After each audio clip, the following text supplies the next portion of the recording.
एक प्रश्न किसी ने करा था,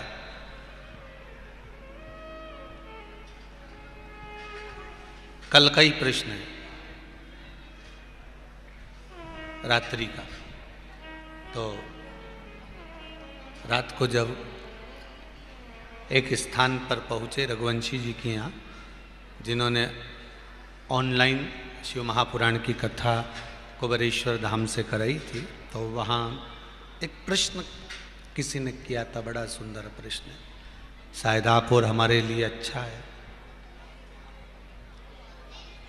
प्रश्न किया गया कि गुरुदेव,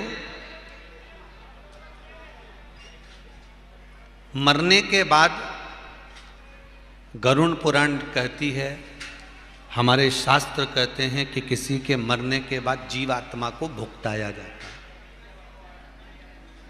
ये आत्मा भुगतती है, इसको ना जाने कितने कितने नरकों में पटका जाता है, ना जाने कितने नरकों में इसको फेंका जाता है, ना जाने कितने नरकों में इसको डाला जाता है।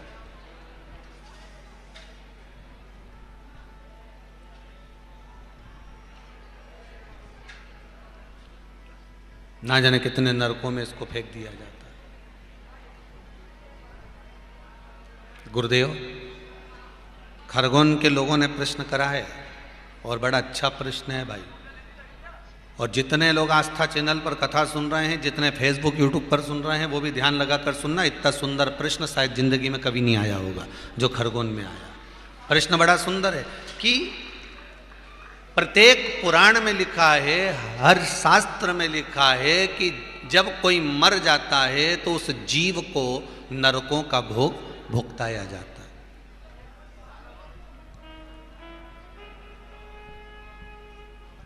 उस जीव को नरकों का भोग भुगताया जाता है। ये प्रत्येक पुराण कहती है, प्रत्येक शास्त्र कहते हैं, प्रत्येक वेद कहते हैं।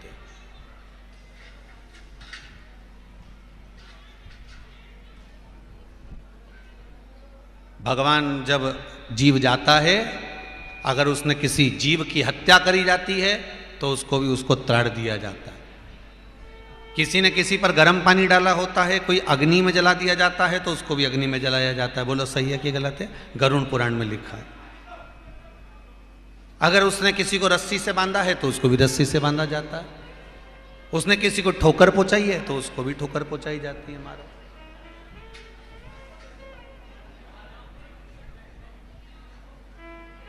प्रश्न केवल इतना सा है गुरुदेव कि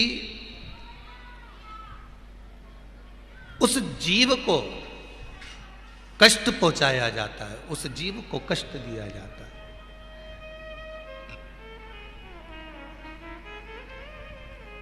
और उस जीव को कष्ट दिया जाता है तो महाराज, अगर कष्ट देना है तो इस शरीर को दो।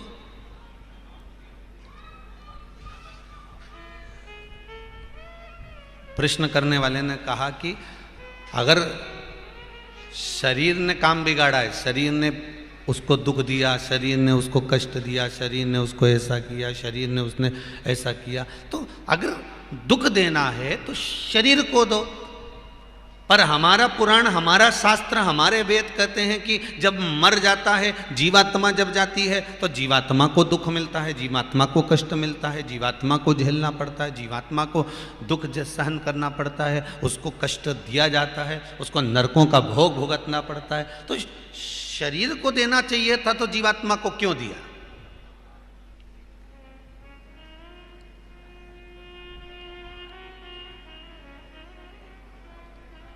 कर्म बेकार शरीर ने करा और भुगत वो जीवात्मा रही, तो शरीर का शरीर को मिले, जीवात्मा को क्यों?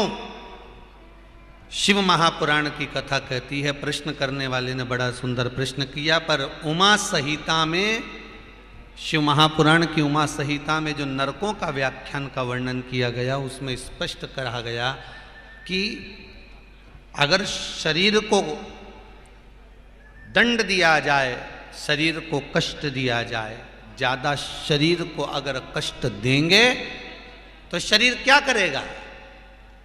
अरे जम के तो बोलो, मर जाएगा, खत्म काम। अगर ज्यादा परेशान करोगे तो मर जाएगा।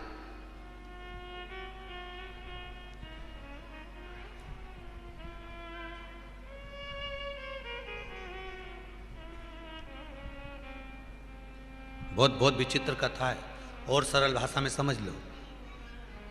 किसी को तुमने रुपये दे दिए, पैसे दे दिए, और तुमने किसी को पैसा दिया, धन दिया, और धन देकर पैसा देने के बाद में 2-4 साल तक तो उसने तुमको दिया, थोड़ा बहुत जो भी बड़ा कर देना था देता रहा देता रहा देता रहा, और एक दिन ऐसा आया कि उसके पास कुछ रहा ही नहीं, और तुमने उससे पैसा मांगा और मांगा, कहा भैया मेरा 1,00,000 रुपया तू दे, मुझे 50,000 रुपये मेरे दे, मेरे 2,00,000 रुपये तो मुझे दे। अब तुम मांग रहे हो, वो नहीं दे दिया। आखिरी में तुमने अगर उससे ज़्यादा 3-5 करी और तुम तेज तर्राट होके बोले तो वो क्या करेगा? अरे जम के तो बोलो, करेगा क्या? नर्मदा जी में जाएगा और कूद ही पड़ेगा। बोलो सही है कि गलत है? या फिर वो कुछ मरने का प्लान बनाएगा।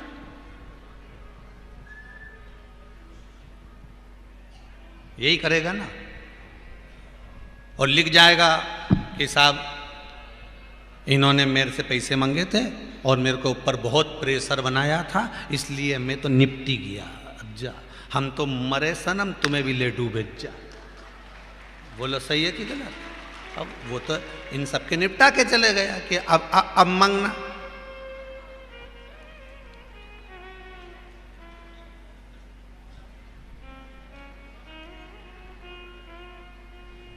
वही शिव पुराण कह रही है। बड़ी अच्छे प्रसंग में समझना है इसको अपन को बहुत अच्छे से। जो प्रश्न खरगोन में किया गया है वो खरगोन के लिए नहीं है, पूरे विश्व के लिए है ये प्रश्न। महाराज, अगर भुगताना है तो शरीर को भुगताओ, दंड देना है तो शरीर को दो, कष्ट देना है तो शरीर को दो, पर उस जीवात्मा को क्यों? तो शिव महापुराण की उमा संहिता कहती है अगर शरीर को कष्ट देंगे तो शरीर तो प्राणों को छोड़ देगा, इसलिए इसको ज्यादा कष्ट नहीं दे सकते। इसको उतना ही कष्ट देते हैं जितना ये सहन कर सकता है। शरीर को कष्ट उतना ही दिया जाता है जितना ये सह सकता है, जितना ये सहन कर सकता। फिर तो कहा शरीर को कष्ट देने की जगह कष्ट शास्त्र कहता है जीवात्मा को इसलिए दिया जाता है कि जीवात्मा जो मर गया, शरीर छूट ही गया और केवल ये जीवात्मा बची, तो अब ये बार बार जन्म लेती है, बार बार मरती है। आत्मा तो वही है, जीवात्मा तो वही है, इसको भुगताया जाता है। इसको क्यों भुगताया जाता है? क्योंकि उसका कारण है।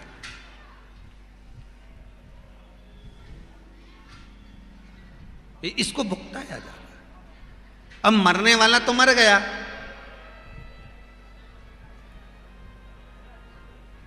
अब शरीर को भुगताते तो शरीर तो चला गया, अब बची है जीवात्मा। उस जीवात्मा को क्यों भुगताया जा रहा है? तो जीवात्मा मरेगी क्या?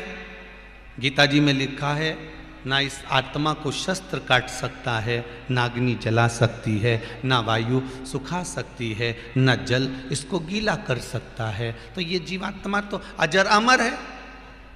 अगर शरीर को कष्ट देंगे तो वो मर जाएगा, प्राण त्याग देगा, पर जीव आत्मा को अगर कष्ट देंगे तो वो प्राण नहीं त्यागती, वो भुगतती रहती है। उसको खोलते हुए तेल में डाल दिया, अग्नि में पटक दिया, कीलों से उसको ठोक दिया, कहीं उसको ले जाकर पहाड़ से पटक दिया, कहीं उसने जो गलत काम करा तो वैसा वैसा उसके साथ किया गया। वो जीव आत्मा को भोगना।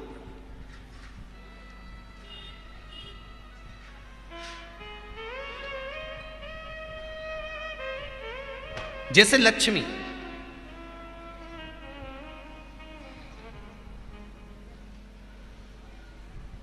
एक बार भगवान देवाधिदेव महादेव की धर्मपत्नी माता पार्वती जी ने लक्ष्मी जी से पूछा, लक्ष्मी ये बता, पार्वती जी पूछ रही है, लक्ष्मी मुझे ये बता कि वो कौन से 2 स्थान हैं जहां से तू रास्ता छोड़ देती है? लक्ष्मी वो कौन से 2 स्थान हैं जहां तू जाना पसंद नहीं करती है? लक्ष्मी वो कौन से 2 स्थान हैं जो व्यक्ति धारण करता है तो उस व्यक्ति के पास में से 2 साल में, 4 साल में, 6 साल में, 8 साल में तो रुष्ट होकर चली जाती है? वो स्थान कौन से हैं? तो 2 स्थान माता लक्ष्मी ने बताए हैं। पहला फूटे हुए बर्तन में भोजन करना। कौन से बर्तन में? जम के बोलिए जरा।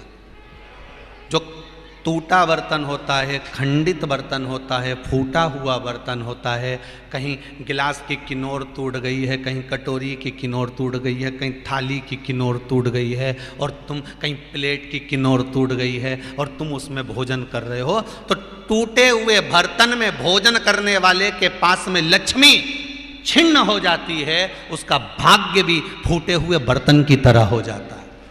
ये लक्ष्मी का। और दूसरा, फटे हुए वस्त्र धारण करने वाले का भाग्य भी फटे हुए वस्त्र की तरह, जैसे फटा हुआ कपड़े का रेसा रेसा निकलता है, उसी तरह फटे हुए वस्त्र धारण करने वाले की भी जिंदगी में परिश्रम का रेशा निकलता रहता है, पर उसको सुख का भान नहीं होता। आज के जमाने में ये फटे हुए कपड़ों का फैशन आ गया, ये बड़ा दुख की घड़ी है।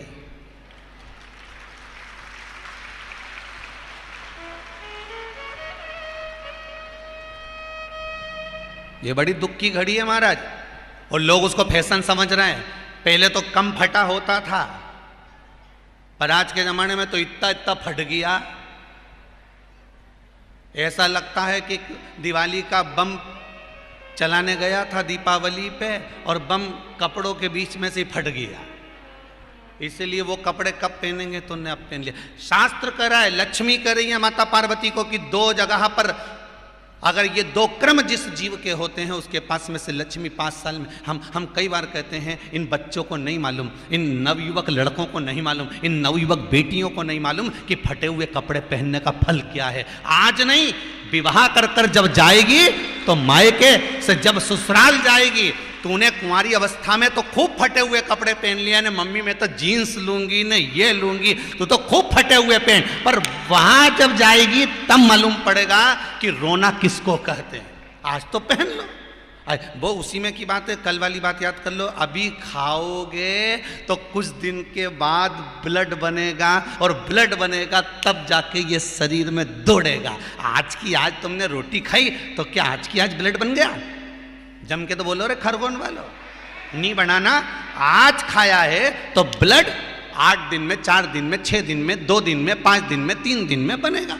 आज की आज ब्लड नहीं बनेगा। आज खाया तो 2 दिन में ब्लड तैयार होकर तुम्हारे शरीर में दौड़ेगा, शरीर में दौड़ेगा तो तुम्हारा शरीर भी चलेगा। उसी तरह तुमने अगर युवानी अवस्था में, कुंवारी अवस्था में ये फटे हुए कपड़े पहने हैं, तो जब तुम्हारी अवस्था बढ़ेगी ना, आज नहीं रोना पड़ रहा। आज के जमाने में तो फैशन है साहब, फैशन है तो आज पहन ले, बाद में रो ले, रो बाद में बैठ। नहीं, ताली बजाने से कुछ नहीं होगा री जीजियो, फालतू की बात है। आज यहां से जाते से ही अपने को एक ही काम करना, जितना फटा हुआ कपड़ा है इनके सबके पोछा लगा दो, बाल्टी में डुबाई डुबाई के। ये ताली बजाने से कुछ नहीं होगा। लोग तो कब से चिल्ला रहे हैं हम सुधरेंगे, जम के तो बोलो। गायत्री परिवार वाले रोज चिल्लाते हम सुधरेंगे, हम बदलेंगे। कब बदलोगे?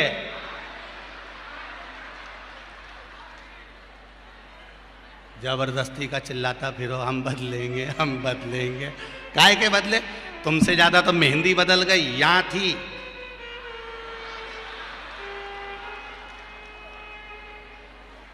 और बची कुची थी तो यहां पहुंच गई। यहां और पूर्णा कथा करने गए हड़पसर में, तो वहां पूछ लिया हमने हड़पसर में जाकर, तो हमने पूछा तनु इधर आ बेटा। अब जजमान के घर की छोरी, हमने कहा बेटा ये तूने क्या करा? अरे गुरुजी वो टेटू है नहीं, टेटू बनवाया है।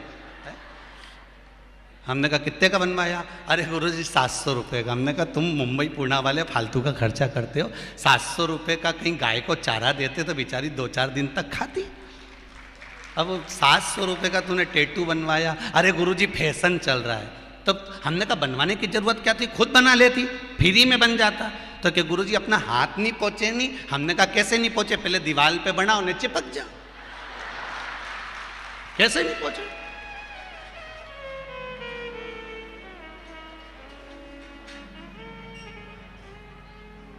हम सुधरेंगे। अच्छे से तो अब तो तुम एक बार भी नहीं बोले। डाउन।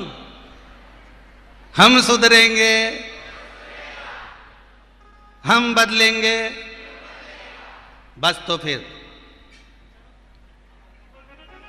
आज बिल्कुल एकदम कि अब कुछ भी हो जाए, ये कितनी भी महंगी जीन्स हो पर फटी हुई नहीं पहनने दूंगी तो नहीं पहनने दूंगी, चाहे कुछ भी हो जाए। हम इतने अच्छे घर के लोग और ये फटा हुआ कपड़ा पहनेंगे, ये नंग से फट रही। और गजब की तो गजब की, अभी अभी दिवाली पे फैशन देखा, एक का तो पूरा पांव गायब हो गया, एक ही था। राम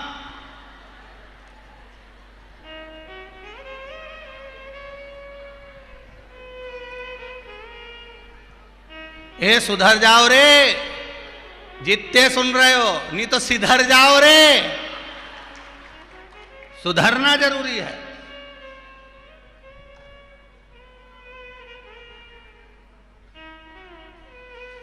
फटे हुए वस्त्र विधारण नहीं करना। घर की बेटियां, घर के लोग ऐसे कपड़े पहने, ये श्रेष्ठता नहीं है महाराज। थोड़ा सुधार। कहा शरीर को भोगना था, फिर मनुष्य क्यों ये जीव आत्मा क्यों भोग रहे? क्योंकि जीवात्मा मरती नहीं। इसको जब भुगताया जाता है तो ये भोगती रहती है, भोगती, तड़पती है, चिल्लाती है, अब नहीं करूंगी गलती, क्षमा कर दो मुझको।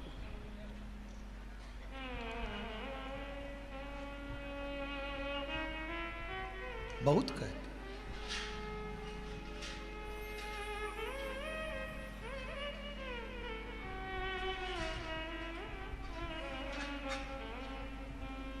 अब भटक रही है, तड़प रही है, कह रही है मुझे कुछ मिले। फिर जीवात्मा ने कहा अब मुझे जन्म दोगे तो मैं भगवान का भजन करूंगा, अब इसको गंवाऊंगी नहीं।